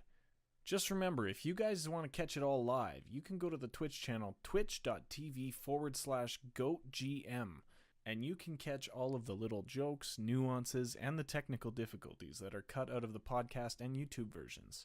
And you can hang out with other people who love the Ret-Con-Artists and just talk about D&D and nerd stuff in general. Thanks again, everyone. We'll see you Tuesday at 9 p.m. Central Time.